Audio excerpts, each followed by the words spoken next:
Okay, so this will be our third and final video on AUC section 200.19 about sufficient appropriate audit evidence and audit risk. So this particular section says to obtain reasonable assurance, the auditor should obtain sufficient appropriate audit evidence to reduce audit risk to an acceptably low level and thereby enable the auditor to draw reasonable conclusions on which to base the auditor's opinion. And we notice here in this entire paragraph there's no absolutes. For instance, we're getting reasonable assurance, not absolute assurance. We're getting sufficient appropriate audit evidence, not conclusive evidence. We're reducing risk to an acceptably low level, not the lowest level, so on and so forth, reaching reasonable conclusions. And that's because there's no way in the performance of an audit to get absolute assurance, and that's because there are inherent limitations to performing the audit. So let's go down to some of those inherent limitations. Okay, so here we've got some further explanation and analysis of what are the inherent limitations of an audit. So we see here that the inherent limitations stem from the nature of financial reporting, the nature of audit procedures, and the need for the audit to be conducted within a reasonable time period to achieve a balance of benefit and cost. So first, let's take on the nature of financial reporting here. So within several financial reporting frameworks, the financial statement items usually contain very subjective decisions or accounts balances that contain a high degree of uncertainty. For example, maybe estimates or maybe items that are dependent on trying to predict future events. And so for that reason, the account balance or disclosure could be a range, an applicable range of acceptable interpretations or judgments. So there's an inherent level of variability in what those balances should be. And so that limits the ability of the audit to find an exact balance that the account should be. Nevertheless, the auditor should try to make sure that the estimate is reasonable and that management's judgment isn't biased when it's coming up with that figure. So let's look at the next one, nature of audit procedures. So there are practical and legal limitations on the auditor's ability to obtain audit evidence.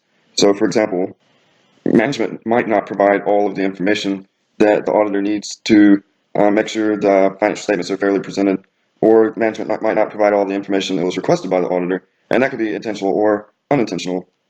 But either way, the auditor can't be certain that the information he receives from management is complete. Next, there could be fraud. It's very sophisticated and concealed that the auditor may not know about. So when he's obtaining audit evidence, he may be given intentionally falsified documents that he doesn't realize are falsified, and so he would be basing his evidence on untrue information and not realize it. And finally, the audit's not an official investigation, so the auditor doesn't have the ability to search the entity or dig deeper than what management allows. So now finally we have the next inherent limitation is the timeliness of financial reporting and the balance between benefit and cost. So since the relevance of information tends to diminish over time, the auditor needs to, and the management needs to release the financial statements and the audit opinion as soon after the entity's fiscal year as possible. That way the information is reliable. However, the auditor also needs to ensure that the balances are reasonable within the applicable accounting framework, so that may take time and also a cost. And so the auditor has to strike a balance between that reliability of information and its cost. And so that means that it's impracticable for the auditor to address all information that may exist or pursue every matter exhaustively. However, he does need to obtain sufficient and appropriate audit evidence to support his audit opinion. So how might he do that?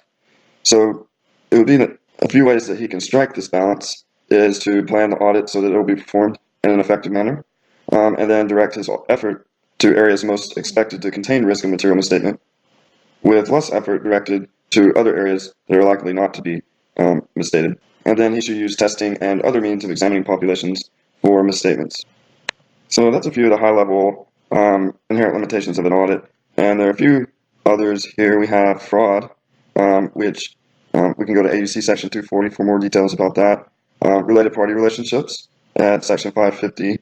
Non-compliance with laws and regulations, section 250.